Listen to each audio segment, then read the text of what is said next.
ప్రేమ మోసమా episode 13. Hi friends, welcome to our channel Madhu Telugu stories.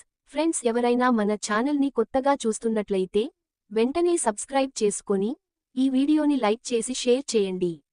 So ఇంకా వీడియోలోకి వెళదాం. నా తల్లి వచ్చేసింది అని మొహం చింకి చేటంత చేసుకొని ఎదురు వెళ్ళింది స్వప్న తల్లి రేవతి. కానీ స్వప్నిక వెంట దిగిన యువకుని చూసి ఆగిపోయింది. ముఖం తెల్లగా పాలిపోగా బెరుగ్గా చూస్తూ భర్తతో అంది, ఎవరినో వెంటేసుకొచ్చింది అని. సుబ్బారావు గుమ్మంలో కొచ్చి నమ్మలేనట్లు చూశాడు. పరంకుశం అనుమానించినంత అయిందన్నమాట అని గుండెల్లో సన్నని నొప్పి మొదలైంది. ఒళ్లంతా ముచ్చెమటలు పోయసాగాయి. రండి, మా మమ్మీ, డాడీ అని అనురాగ్ను ఆహ్వానించింది. వినయంగా నమస్కరించాడు అనురాగ్. బొమ్మలలా తలలూగించారు. తన రూంలోకి తీసుకెళ్లి అనురాగ్ని దింపి వచ్చింది స్వప్ని. అలా ఉన్నారు ఏం డాడీ అని అంది. జీవోత్సవాలు ఇలాగే ఉంటాయి అని అన్నారు సుబ్బారావు. తొలిసారిగా తండ్రి నోట పరుషంగా వచ్చాయి మాటలు. గుండెల్లో గుణపం గుచ్చుకున్నట్లు విలవిల్లాడింది స్వప్ని. స్థిమితంగా ఆలోచించండి డాడీ, మీరు కోరుకుంటున్నది నాకు క్షేమ సౌఖ్యాలే కదా, అవి నాకు పుష్కలంగా లభించాయి అని నవ్వడానికి ప్రయత్నిస్తూ అంది. అన్నిసార్లు ఫోన్లు చేశాం, పెళ్లి చేయాలని ఎంతో తాపత్రయ పడుతున్నాం, పనిగట్టుకుని హైదరాబాద్ కూడా వచ్చాం, అయినా పిసరంత మాట మాకు చెప్పాలనిపించలేదా స్వప్ని? అవునులే, నువ్వు ఇప్పుడు ఈ గుండెల మీద ఆడుకుంటున్న పిల్లవి కాదు, గుండెల్ని తన్నిసెంత పెద్దదానివి. సరే, మేము ఏమైతే నీకేన్, మా పరువు ఏ గంగవు కలిస్తే నీకేన్ అని బాధతో అన్నారు. ఇది ఎప్పుడో కొంప ముంచుతుందండి అని నెత్తి నోరు కొట్టుకున్నాను. వినిపించుకున్నారా? చూడండి ఇప్పుడు ఏమైందో.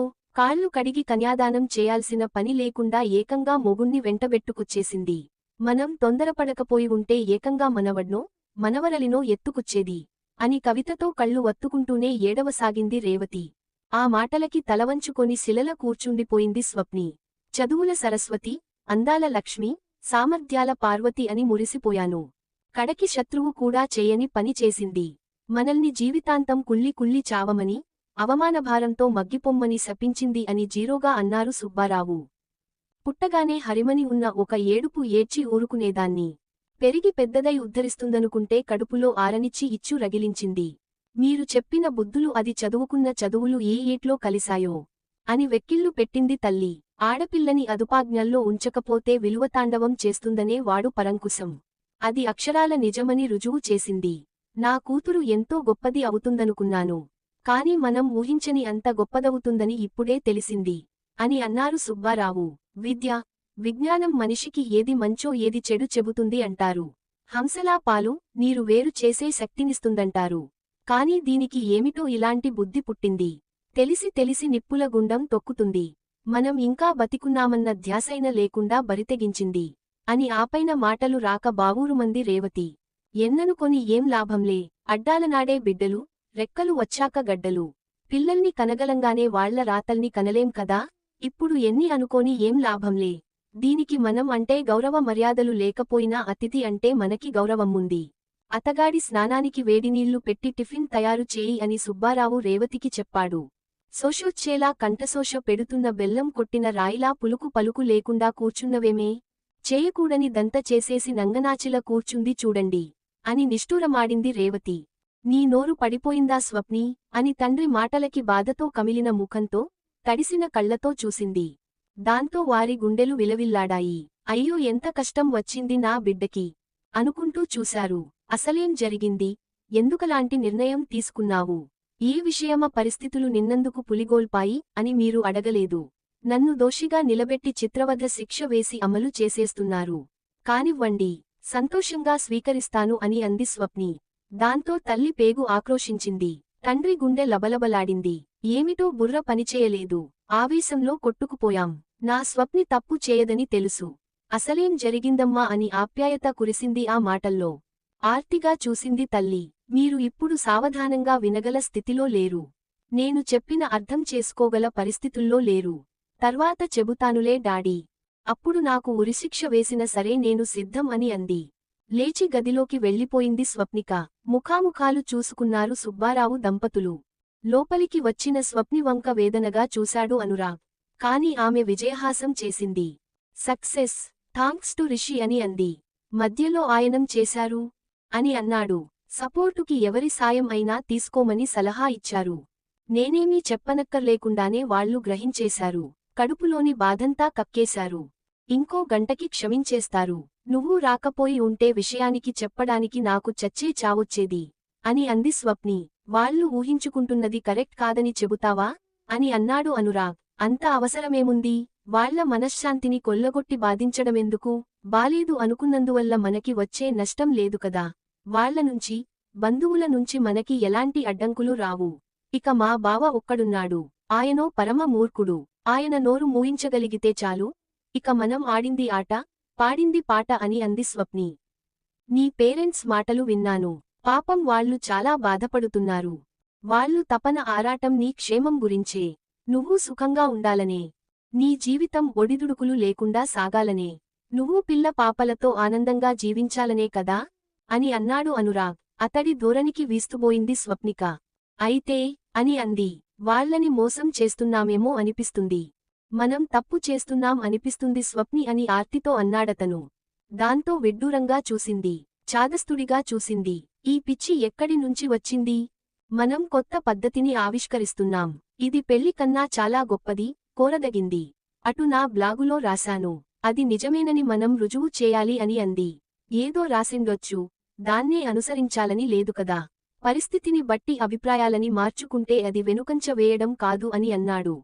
ముమ్మాటికి వెనుకడికే, పిరికితనమే, ఓటమే అని తీవ్ర స్వరంతో అంది స్వప్నిక. ఎన్నో అబద్ధాలు చెప్పి, ఎందరు నువ్వు మభ్యపెట్టి మనమేం సాధించబోతున్నాము అర్థం కావట్లేదు అని అన్నాడు. పెళ్లి పరమావధి కాదు. ఆడ మగ కలిసి జీవించడానికి పెళ్లి కన్నా ఉత్తమ మార్గం ఉంది. ఎలాంటి లోపాలు, ఒత్తిళ్లు, ఆంక్షలు, అజమాయిషీలు లేని సరికొత్త జీవన విధానాన్ని, సహజీవనాన్ని సమాజానికి అందివ్వబోతున్నాం. దిక్సూచులం కాబోతున్నాం అని ఆనందోద్వేగంతో ఊగిపోతూ అంది స్వప్ని. ఆ సిస్టమ్ ఆల్రెడీ కొన్ని దేశాల్లో ఉంది. ముంబై లాంటి మెట్రోపాలిటన్ నగరాల్లో ఉంది. సెలబ్రిటీస్ ఎక్కువగా అలా ఉంటున్నారు. వాళ్ల జీవన దృక్పథం వేరు. నైతిక విలువలకి వాళ్లు చెప్పుకునే అర్థం వేరు. వాళ్లని చూసి మనం బాధలు పెట్టుకోకూడదు. మనం మధ్యతరగతి వాళ్లం స్వప్ని అని అన్నాడు అనురాగ్. దాంతో అమితాశ్చర్యంగా చూసింది అతనిని. నువ్వేనా అని హఠాత్తుగా నీకేమైంది అనురాగ్ అని అడిగింది. మీ వాళ్ల ఆక్రోశం చూశాక ఏదో తెలియని పశ్చాత్తాపం కలుగుతుంది అని అన్నాడు. పిచ్చి సెంటిమెంట్లు వద్దు. వ్యక్తి స్వేచ్ఛ కన్నా ఏవి ఎక్కువ కాదు. మనం ఉన్నంత స్వేచ్ఛగా హ్యాపీగా పెళ్లైన వారెవరూ ఉండటం లేదు. పిచ్చి పిచ్చి ఆలోచనలు రానివ్వకు. వస్తే వెంటనే గిల్లిపారేయి. సహజీవనం సూత్రానికి నేనెప్పటికీ కట్టుబడి ఉంటాను. నువ్వు ఉండాలి దట్స్ ఆల్ అని అంది. దాంతో సాలోచనగా చూస్తూ తలపంకించాడు అనురాగ్. అతడికి తన తల్లిదండ్రులు గుర్తొస్తున్నారు. సుబ్బారావు దంపతులు అడిగిన రకరకాల ప్రశ్నలకు వినయంగా జవాబు ఇచ్చాడు అనురాగ్. ముఖ్యంగా అతడి గురించి, అతడి కుటుంబం గురించి ఎన్నో వివరాలడిగారు. అతడు భోంచేసి వెళ్లాక స్వప్ని, ఆమె తల్లిదండ్రులు భోజనానికి కూర్చున్నారు. అబ్బాయి బుద్ధిమంతుడే జనాంతికంగా అన్నారు సుబ్బారావు. మేలిమి బంగారంలానే ఉన్నాడు. అదే నిజమైతే అమ్మాయి అదృష్టవంతురాలే. మనం మాత్రం ఇంతకంటే గొప్ప సంబంధం తీగలమా ఏంటి అని అంది తల్లి రేవతి. స్వప్ని, అబ్బాయిది మన కులమే కదా అని తండ్రి అడగగానే పొలమారిందామేకి. తల మీద ఎన్ని నీళ్లు కొట్టి చిరంజీవ ఎవరో తలచుకుంటున్నట్టున్నారు అని అంది తల్లి. మంత్రదండంతో మాయ చేసినట్టుగా ఇదంతా ఎలా జరిగిందే అని అనునాయంగా అడిగిందామే. ఆ మాటల్లోనే ఆప్యాయతకి స్వప్ని కళ్ళు చెమర్చెయ్యి. నిన్ను బాధ పెట్టాలని కాదు స్వప్ని. జరిగిందేందో తెలుసుకోవాలని. మనం ఉంటున్నది సభ్య సమాజంలో గాని అరణ్యంలో కాదు కదా అని తనెందుకు ఆరా తీస్తున్నది వివరిస్తూ అన్నారు సుబ్బారావు. చెప్పాను కదా డాడీ. అనురాగ్ మా కంపెనీలోనే చేస్తున్నాడు. నేనంటే ఇష్టపడ్డాడు. మ్యారేజ్ ప్రపోజల్ తెచ్చాడు. అంతా మా అమ్మానాన్నల ఇష్టమన్నాను. వాళ్లు గీచిన గీటు దాటనన్నాను. తన తండ్రిని తీసుకుని ఇక్కడికి వచ్చి మీతో మాట్లాడతానన్నాడు. ఈలోగా ఓ ఘోరం జరిగిపోయింది అని ఆపింది స్వప్ని. దాంతో ఏం జరిగింది అని ఇద్దరూ ఒకేసారి అడిగారు. అనురాగ్ వాళ్ల తాతయ్యకి క్యాన్సర్ హైదరాబాద్ తీసుకొచ్చారు. ఎక్కువ రోజులు బతకరని డాక్టర్లు తేల్చి చెప్పేసరికి మనవడి పెళ్లి చూడాలని పట్టుబట్టారు. ఆ సంగతి నాకు చెప్పి నా అంగీకారం కోరాడు. పెద్దాయన ఆఖరి కోరిక తీర్చడం కన్నా ఏం కావాలని ఒప్పుకున్నాను. ఆయన ఎదుట దండలు మార్చుకున్నాం. ఇది నిజమో నాటకమో తెలీదు గనక రిజిస్టర్ మ్యారేజ్ చేసుకోరండి అని అన్నారాయన. తప్పని పరిస్థితిలో చేసుకుని ఆ సర్టిఫికెట్ ఆయనకి చూపించాం అని చెప్పింది. ఇంత తథాంగం జరిగిన మాకు మాట మాత్రమే ఎందుకు చెప్పలేదు అని పాయింట్ లాగారు సుబ్బారావు. సెలవు పెట్టి వద్దాం అనుకునేంతలో అనురాగ్ తాతయ్య కాలం చేశారు. కర్మకాండలు పూర్తయ్యాక శుభవార్త చెబుదాంలే అని ఆగాను. ఇంతలో నా ఆరోగ్యం వికటించింది అని అంది. అయ్యో ఏమైందే అని ఆందోళనగా అడిగింది తల్లి. 24 గంటల నొప్పి వచ్చింది. రూమ్మేట్ ఊరెళ్ళింది. అనురాగ్కి ఫోన్ చేశాను. హాస్పిటల్లో చేర్చి ఆపరేషన్ చేయించాడు. మధ్యలో ఇంకేవో కాంప్లికేషన్స్ వచ్చాయి. అనురాగ్ కంటికి రెప్పలా చూసుకోవడం వల్ల గాని లేకపోతే బతికేదాన్నే కాదు అని అప్రయత్నంగా ఆమె కళ్లల్లోంచి కన్నీళ్లు ఒలికాయి. దాంతో అవేం మాటలే. మేం చేసిన పూజలు వృధా పోతాయా ఏంటి? దేవుడు నిన్ను చల్లగా చూస్తాడు అని కూతురి తల నిమిరింది. కథ వింటున్నట్లు వింటున్నారు సుబ్బారావు. ఇంత జరిగిందా? అయినా నీకు మేము గుర్తు రాలేదు. ఎప్పుడు చేతిలో ఉండే సెల్ ఫోన్ని ఇలా నొక్కి అలా ఒక ముక్క చెప్పడానికి కూడా నీకు నోరు రాలేదా? అని అడిగారు. దాంతో తడబడింది స్వప్ని.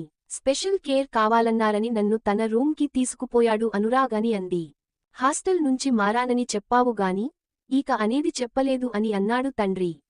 చెప్పడానికి ముఖం చెల్లలేదు డాడీ. మీకు తెలియకుండా ఇంత చేసినందుకు నాలో నేనే కుళ్ళిపోయాను అంటే నమ్మండి. పైగా ప్రాజెక్టు బిజీ ఒకటి. రాత్రి పగలు ఆఫీస్ పనే అయింది. తీరిక చేసుకొని ఇద్దరం వెళ్ళి అంతా వివరిద్దాం. కన్నవాళ్లు అర్థం చేసుకుంటారు.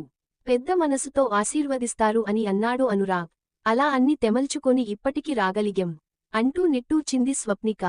అదేంటి పరంకుశం అక్కడికి వచ్చి సంగతి ఏంటో తెలుస్తానన్నావు కదా మీరు బయలుదేరింది అని పూర్తిగా నమ్మకం చిక్కక అనుమానంగా చూస్తూ అడిగారు తండ్రి. అహహా, మేము ముందే ప్లాన్ చేసుకున్నాం.